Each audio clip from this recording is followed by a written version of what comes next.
খলিল ইব্রাহিম আলাইহিস সালামকে আগুনের মধ্যে নিক্ষেপ করা হবে। আহা, এটার বলে অগ্নি পরীক্ষা।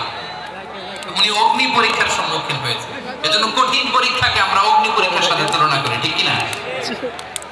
সাইয়েদনা জিবরাইল এসে বললেন, ও আল্লাহর খলিল, বরং আপনার হাতও বেঁধে ফেললো, পাও বেঁধে ফেললো, নড়াচড়ার সুযোগ নাই, বলেন আমি জিবরিল ফেরেশতা আপনার জন্য কি করতে পারি? আল্লাহর খলিল ইব্রাহিম বলেন, ও জিবরাইল, তোমার কাছে আমার কোনো চাওয়া পাওয়া নাই। সুবহানাল্লাহ বলেন। সুবহানাল্লাহ। তোমার কাছে বলার কিছু নাই, তোমার সাহায্যের আমার দরকার নাই। সাইয়েদনা ইব্রাহিম আলাইহিস সালামকে হাতে পায়ে রশি বেঁধে হাত পা বাঁধা অবস্থায় জ্বলন্ত অগ্নিকুণ্ডে যখন নমরুদের দলবল নিক্ষেপ করবে, আল্লাহর খলিল কিভাবে নিজেকে আল্লাহর কাছে সঁপে দিয়েছেন, পটুয়াখালীর ভাইরা খেয়াল করে শুনুন। হাত পা বেঁধে আল্লাহর খলিলকে যখন নিক্ষেপ করা হবে, তিনি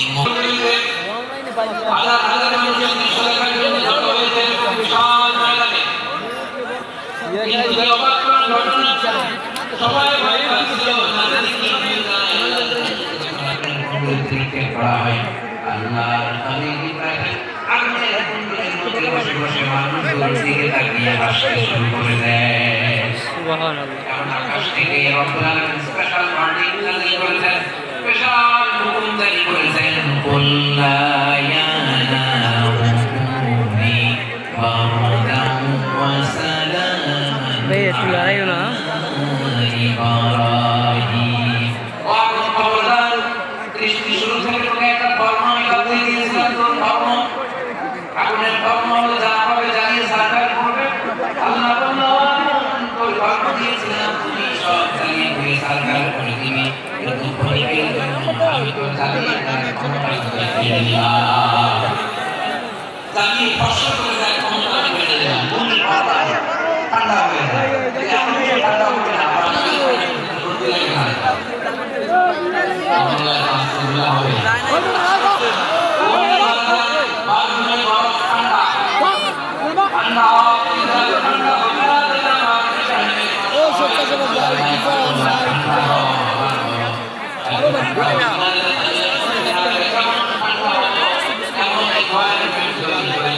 রাস্তা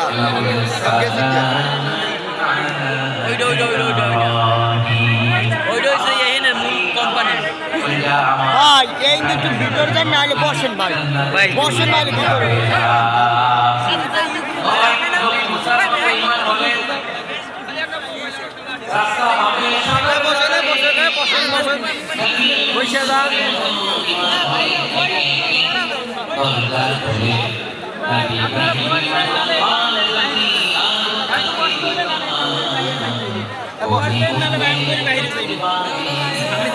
বসবেন নাহলে বাউন্ডারি হইতেছে। বসেন বসেন বসেন।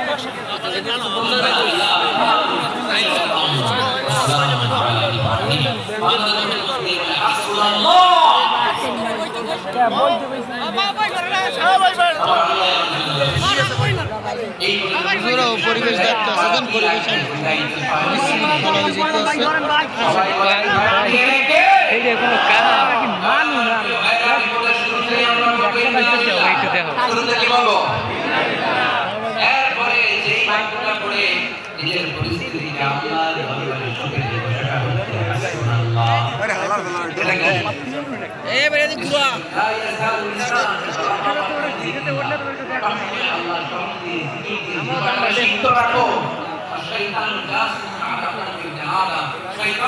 দুইটা মনে হয় উঠবে গেছে।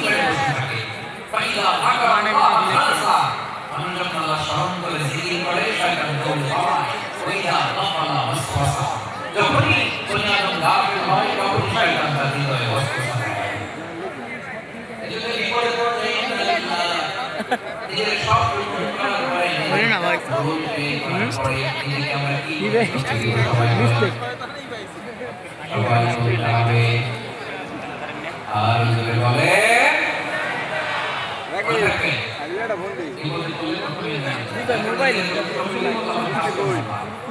এরপরে কঠিন বিপত্তি যখন শুরু করতে তখন এমন বিপদ মাঝে মাঝে হয় না, দেয়ালে দিক থেকে যায়, চোখে মুখে অন্ধকার, কি করবো দিশা খুঁজে পাই না, এরকম হয় কখনো? হ্যাঁ, আপনাদের হয় না? জান্নাতে আসেন আপনারা? হয় হয় এরকম হয়েছে না যে দেয়ালের পিঠ থেকে গেছে কঠিন অন্ধকার ওই কি করবো বাঁচানোর কেউ নেই এরকম হয়েছে কখনো আপনাদের যদি হয় তাই একটা সলিউশন বলবো না হলে তো একজন বললাম হয় হয় হয় বিশ্বনবী কঠিন বিপদে পড়েছেন জীবনে কিছু মুহূর্তে ওই মুহূর্তে বিশ্বনবী স্পেশাল দুইটা দোয়া পড়তে এই দোয়া আপনাদেরকে জানিয়ে